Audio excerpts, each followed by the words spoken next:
Subtema 1 pembelajaran pertama, manusia dan lingkungan. Perhatikan gambar-gambar di atas.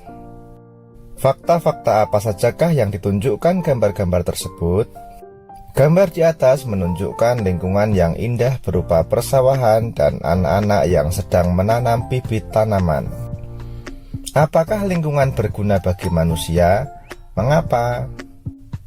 Berguna karena lingkungan menyediakan kebutuhan hidup manusia. Apakah keuntungan yang diperoleh manusia jika menjaga lingkungan?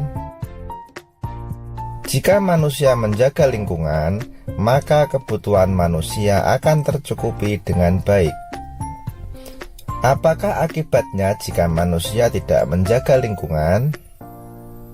Jika manusia tidak menjaga lingkungan, maka lingkungan akan rusak dan tidak dapat memberikan manfaat bagi manusia. Bagaimanakah kondisi lingkungan di sekitarmu? Kondisi lingkungan sekitar saya cukup baik, masih banyak pepohonan di sekitar rumah. Salah satu unsur penting dalam lingkungan adalah air. Air sangat diperlukan bagi kehidupan di bumi. Apa saja manfaat air? Demi air bersih, warga Waburubu rela berjalan sejauh 15 km. Warga Kelurahan Waburubu, Kecamatan Beto Ambari, Kota Bau-Bau, Sulawesi Tenggara sulit mencari air bersih. Mereka harus menempuh perjalanan hingga sejauh 15 km dari tempat tinggalnya untuk mendapatkan air bersih. Mereka terpaksa mengambil air bersih di Kelurahan Kaisabu Baru, Kecamatan Sorawolio. Mereka biasanya menumpang mobil dan membawa beberapa jerigen ukuran 15 liter. Jerigen itu digunakan untuk menampung air yang mengalir dari aliran sebuah anak sungai di Kelurahan Kaisabu Baru. Letak Kelurahan Waburubu berada di dataran tinggi. Di daerah itu air tanah sulit didapat. Kalaupun ada, air hanya sedikit. Daerah itu juga belum mendapatkan akses aliran air bersih karena pipa-pipa PDAM belum mencapai ke daerah sana.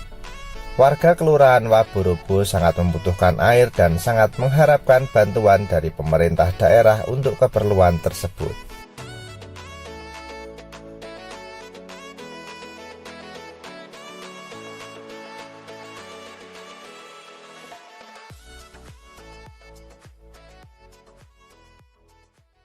Subtema 1 pembelajaran kedua, siklus air.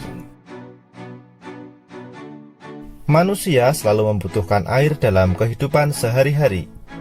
Kegunaan air antara lain untuk keperluan rumah tangga, pertanian, industri, dan untuk pembangkit listrik.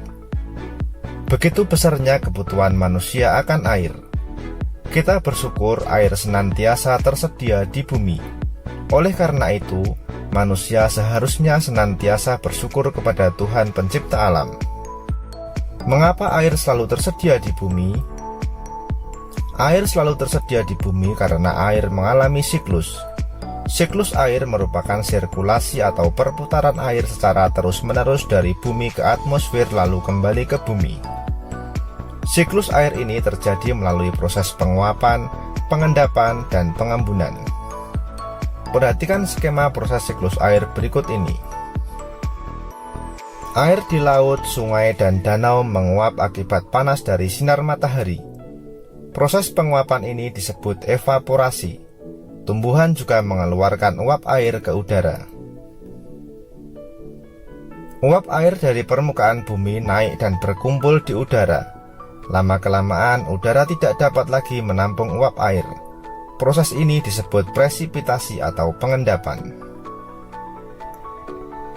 Ketika suhu udara turun, uap air akan berubah menjadi titik-titik air. Titik-titik air ini membentuk awan. Proses ini disebut kondensasi atau pengembunan. Titik-titik air di awan selanjutnya akan turun menjadi hujan. Air hujan akan turun di darat maupun di laut. Air hujan itu akan jatuh ke tanah atau perairan. Air hujan yang jatuh di tanah akan meresap menjadi air tanah. Selanjutnya, air tanah akan keluar melalui sumur. Air tanah juga akan merembes ke danau atau sungai. Air hujan yang jatuh ke perairan, misalnya sungai atau danau, akan menambah jumlah air di tempat tersebut. Selanjutnya, air sungai akan mengalir ke laut. Namun, sebagian air di sungai dapat menguap kembali. Air sungai yang menguap membentuk awan bersama dengan uap dari air laut dan tumbuhan. Proses siklus air pun terulang lagi. Dari proses siklus air itu dapat disimpulkan bahwa sebenarnya jumlah air di bumi secara keseluruhan cenderung tetap, hanya wujud dan tempatnya yang berubah.